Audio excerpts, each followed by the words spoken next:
Harry gave up his crown, his country, his brother, for love.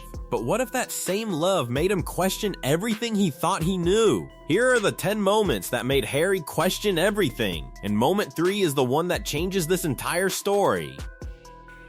Look, I was really ashamed to say it at the time, and ashamed to have to admit it to Harry especially, because I know how much loss he's suffered. But I knew that if I didn't say it, that I would do it, and I just didn't want to be alive anymore. Moment 1, she made him question his own mind. Before the exit, before the documentaries, the first thing Meghan changed wasn't Harry's address. It was his mind. People who knew Harry before Meghan described someone unrecognizable. A former Eton classmate remembered a funny, cynical man who made jokes we're no longer allowed to make. No political fire, no global mission. Then Meghan arrived, and everything shifted. That same classmate said Harry changed completely into what he would once have been the first to mock, a sort of guardian reading tree hugger, adding it was all Meghan's influence. Harry didn't resist this, he validated it. Speaking to a Black Lives Matter activist, he admitted he had no idea what unconscious bias was, saying it took me many years to realize it, especially living a day or a week in my wife's shoes. Growth, yes, but also something harder to name. A man who spent 30 years forming one version of himself, quietly setting that version down. The question that follows him isn't whether Meghan changed him, it's whether he ever stopped to ask, who was I before she did? But it was literally, it was through her, and then we met once and then twice, back to back, 2 dates in London, last July. Yes. Beginning of July. And then it was, I think, about 3, maybe 4 weeks later that I managed to persuade her to come and join me. Moment 2, she made him question whether his family ever loved him. Harry gave that family everything. His grief, his obedience, his silence. He assumed, the way you assume about people you love, they would show up when it mattered. Then Meghan faced racist harassment so severe that over 70 members of parliament condemned it publicly. The world spoke. The institution said nothing. Harry told Oprah he found that silence galling and called it betrayal. He revealed the fracture began even earlier, after their Australia tour, when members of the Crown grew jealous of the effortless way Meghan connected with the Commonwealth. Jealousy, not concern, jealousy. I need to do this for my family.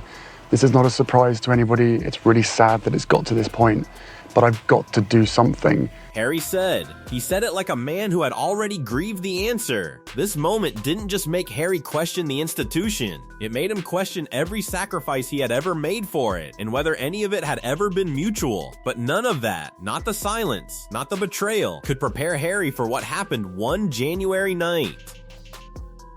Moment 3. The night that broke everything open. Now we reach the moment at the center of this story. Not a headline, a quiet night at home. January 2019, the night before a Royal Albert Hall charity event, Meghan told Harry something no royal protocol had prepared him to hear. Harry described it. Earlier that evening, Meghan decided to share with me the suicidal thoughts and the practicalities of how she was going to end her life. The scariest thing for her was her clarity of thought. She wasn't crazy. She was completely sane. Yet in the quiet at night, these thoughts woke her up. Then he said something that undoes you. The thing that stopped her from seeing it through was how unfair it would be on me after everything that had happened to my mom. I'm somewhat ashamed of the way that I dealt with it. He carried his mother's death into that room, and his wife's survival rested on it. When Meghan sought professional help, palace officials said it couldn't happen because it wouldn't be good for the institution. That ended something in Harry that could never be rebuilt. The institution hadn't just failed his wife, it had looked at her pain and calculated its PR value. In those months when I was pregnant, all around this same time, so we have in tandem the conversation of he won't be given security, he's not going to be given a title, and also concerns and conversations about how dark his skin might be when he's born. Moment 4. She made him question the racism he was raised not to see.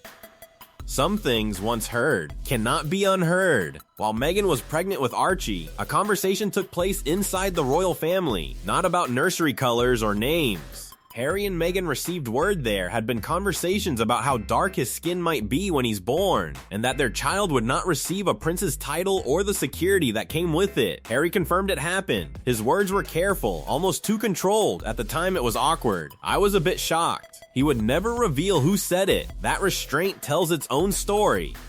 A man who exposed decades of private royal moments in a memoir chose to protect the person who said this, which means the wound ran deeper than anger. It ran into something he couldn't name, couldn't fix, and couldn't forget. And just when you think the story couldn't get more personal, Harry starts losing something far harder to recover: himself. Moment 5. She made him question his identity as a man. Before Meghan, Harry had an identity, uncomfortable, inherited, but his: soldier, son, spare.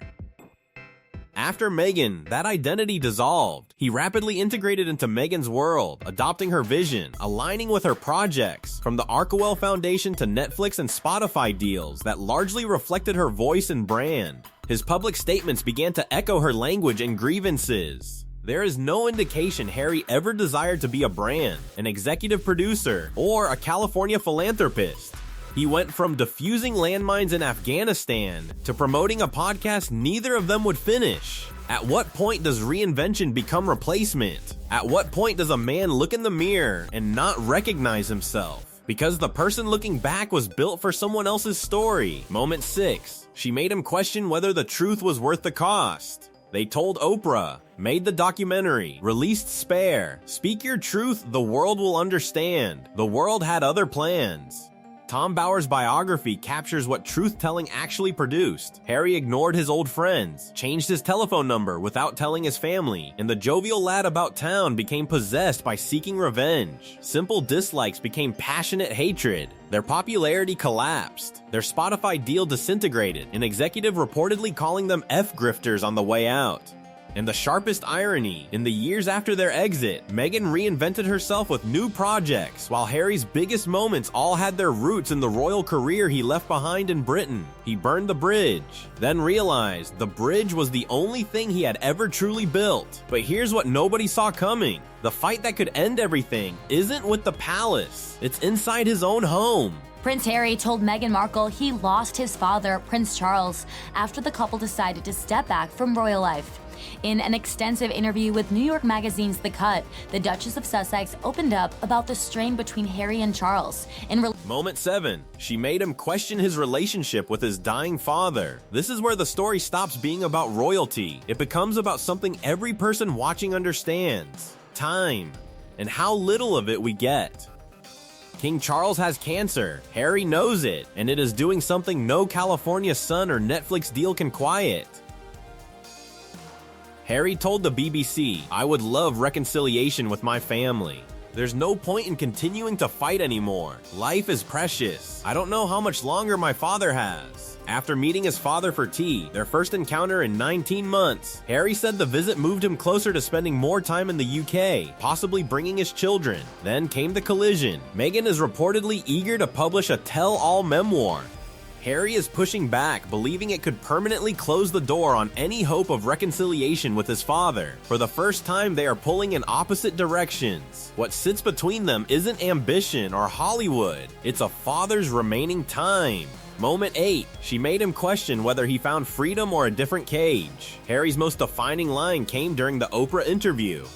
"I myself was trapped as well. I didn't see a way out. I was trapped, but I didn't know I was trapped." He said it about the royal family. The world applauded. But 6 years on, royal expert Richard Fitzwilliam says he is in exile. Undoubtedly, he has some regrets. He appears to have lost touch with many of his friends, and, of course, there is the royal rift.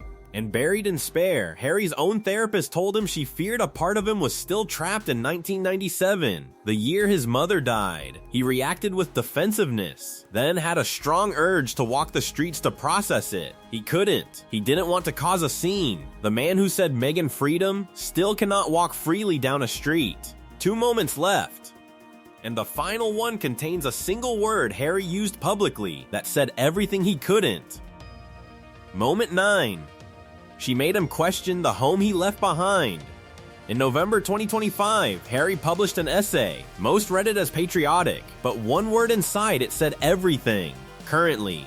Though currently I may live in the United States, Britain is, and always will be, the country I proudly served. Communication expert Judy James noted his use of currently was letting everyone know, including Meghan, that he's missing something he cannot get in the US. Harry is said to prefer Archie be educated in England. Meghan is reportedly deeply resistant to returning. One word. Slipped into an essay. Carrying the weight of every unfinished conversation about schools, passports, and what home means when you've walked away from the only one you ever knew. Be shaken. Every scandal, every rumor, every controversy that exploded across the internet seemed to bounce off him. He took the hits, he absorbed the pressure, and he never once said anything that sounded like doubt. But here's the problem with stories that look perfect from the outside. Sometimes they are hiding something much messier underneath, because behind the polished interviews, the carefully managed appearances, and the public narrative that insisted everything was strong and united, something else was quietly unfolding. Moment 10. The question he still cannot answer. 6 years. That's how long Harry has been building this new life. Roughly $30 million spent funding their lives in America. Meghan's Netflix lifestyle show dropped after 2 series. Harry reportedly walked away from updating Spare for paperback, turning down guaranteed income. And still, 6 years on, the Sussexes are trying to answer a question neither has solved. Who are you when you are no longer defined by the institution you left? Harry went looking for freedom and found California. He went looking for identity and found a brand. He went looking for peace and found a feud that followed him across an ocean. He went looking for home and is still quietly looking. These moments didn't break Harry. They revealed the version of him the world was never supposed to see. A man of genuine feeling, real courage, and profound loss. Still mid-sentence in a story he thought he had already finished writing. He once said he was trapped and didn't know it. The question that outlasts every headline is whether he knows it now. If this story moved you, hit like, it helps more people find it. Subscribe for deep dive storytelling every week. And tell me in the comments, do you think Harry has found peace? Or is he still searching? I read every single one.